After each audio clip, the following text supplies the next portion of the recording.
Well, shippers with overnight parking. Let's talk about the good, the bad, and the ugly. So whenever you get a load, you can look up your shipper and see if they have overnight parking. A lot of people look for overnight parking and they're like, yeah, we can park there overnight.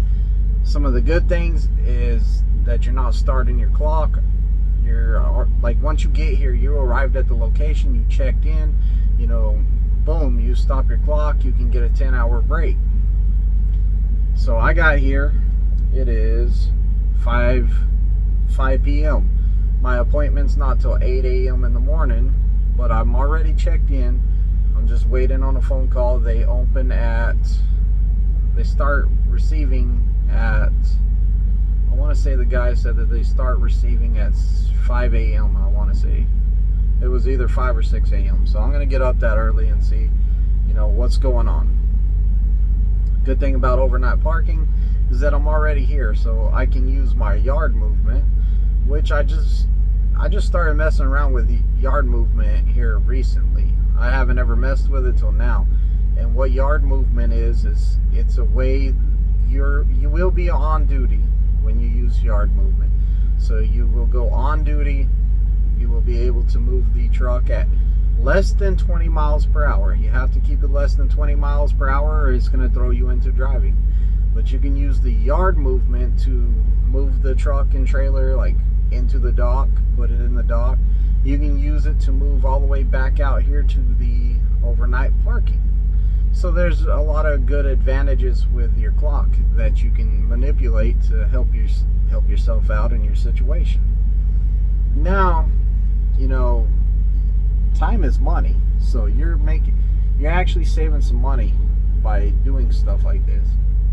And you know, because anything to help save your clock is going to help you out.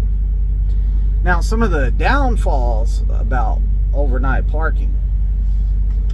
Right now, I went to the restroom over there, and the restroom is not the cleanest thing in the world. That restroom is kind of nasty. The door is warped, so you can't even lock the door. So I pulled the door shut as much as I could and tried to lock it. It wasn't locking. So the door's not going to lock. It has what I call a prison toilet, because I work corrections. I know what a prison toilet looks like. Like, I've seen them in the cells. So it has a steel toilet with a steel plate on the wall with a little push button in it. And then the sink is a steel sink, real small, push button to wash your hands. And pretty much whenever I was working corrections, those are the same toilets that we had for the offender population. Only thing nice about this is that they put a fold up and down seat. In the prison system, they did not have a fold up and down seat. It was just, you know, you sat on the top of the, I guess you would call it the bowl. But it was really designed that you didn't have to have a seat, because that's more moving parts, more stuff can break. And the plastic on the top of it is like, so you can lift it up and down. That's more moving parts. Like, they added that to make it a little bit nicer, because I'm sure people were complaining about having a set on it like that.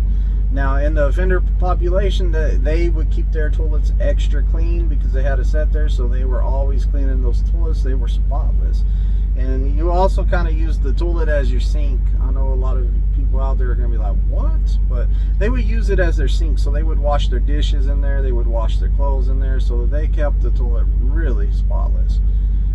I don't trust it, but they would keep it really spotless in there. And that's how they wash their dishes and stuff. So they would use the restroom in there and clean it spotless. But, you know, the door being warped, like, it's a male and female restroom. It's painted on the door, male and female. Females, I don't suggest parking overnight. If you're going to park overnight, I suggest you use a great bathroom break at a truck stop before you get here, and make sure that you are not going to have to use the restroom again, because I feel for you for using that restroom right there. You know, now the other main downfall in it is food. Now, I have food on my truck. I'm not having to eat out of a truck stop, so I keep food on the truck for situations like this. You could also stop at the store right up the road before you come into a place like this, and you can go ahead and grab you some dinner that night. The main thing is, whenever you get to overnight parking, my biggest suggestion to you is get your sleep there. You want to get your sleep there, and you don't want to be up. You just want to go to bed and sleep through this, and it won't bother you. If it's a long time here, kind of like I have a little while just chilling here, because you know, I'm not gonna go to bed till about 10 o'clock if I'm getting up at 6 a.m. because, you know, that's too much sleep. And you know, it would be, you know, I can't sleep that long. I barely sleep about 7 hours a day whenever I'm at home. 6 to 7 hours a day when I'm at home, and over the road I sleep about 6 hours. Like I'll wait till I'm all like, if I go to sleep right now, I get 6 hours of sleep. Boom, I'm out. And that's how I kind of fall asleep out here, is I stay up and watch TV and watch TV and watch TV till I'm about 6 hours from sleep, and then I sleep. So these places that have this overnight parking, like, I'm not trying to hang out like here, like being awake. I'm not gonna drink a lot of drink because I know that restroom over there is dirty. So like, I don't even want to go in there again while I'm here. So I'm trying to not drink much so I don't have to use the restroom. There's absolutely nothing to do out here. There's nothing around. It's this business. There's a business right next door. I think it was a Pepsi next door. There's another warehouse like cold storage or something like that across the street over there. There really is not much else to do here. So it's, when you're in the overnight parking, it is pretty much pure boredom and just hurry up and wait. So like I said, the advantages are you kind of have a spot. Now I pulled into here and it's completely empty. I am the only truck in the overnight parking right now, and I'm sure it's because I'm how many hours early?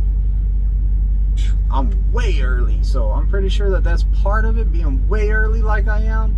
I'm sure throughout the night people are going to be coming in, trucks are going to be coming in, park, because you can come in, say you get here 6 hours before your appointment time, you can get 6 hours of sleep, you can move the truck into the dock and then go back to sleep, and you're golden, man. Like you got everything done. Boom, you get it back to the dock, you go back to sleep, get the rest of your sleep, they wake you up, and it's time to leave. If you still need a 10-hour break, pull back into the overnight parking and get your last hour or whatever you need to complete your 10-hour break so you can get rolling again.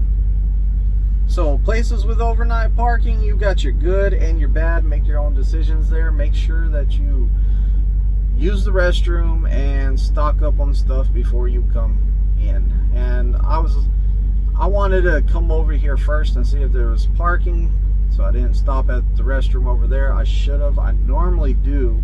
And plus, it was a pilot up the road from here. It looked packed.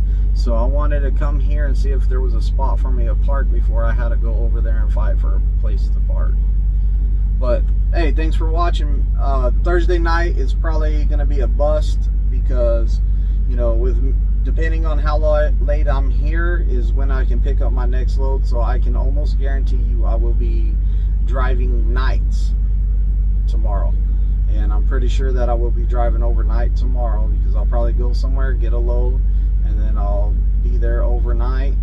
And, you know, maybe I'll get out of there and have to drive through the morning. And, you know, so it's going to be a big flip-flop of my days and nights right here. So I should be running nights probably the next few days. So Thursday Night Live, I'm gonna go ahead and call it right now. It's probably going to be canceled. Did I say Friday? Thursday Night Live's canceled probably. So please don't be looking forward to a Thursday Night Live. If it happens, freaking awesome. If it doesn't happen, I am sorry. We will get all your questions and concerns probably answered the next Thursday. So there it is. Like, comment, and subscribe. Don't miss out on this content because it could encourage you to make a decision to come trucking, or it could be the knowledge to not waste your time and even give this up. Even waste your time and try to come out here. I'm out.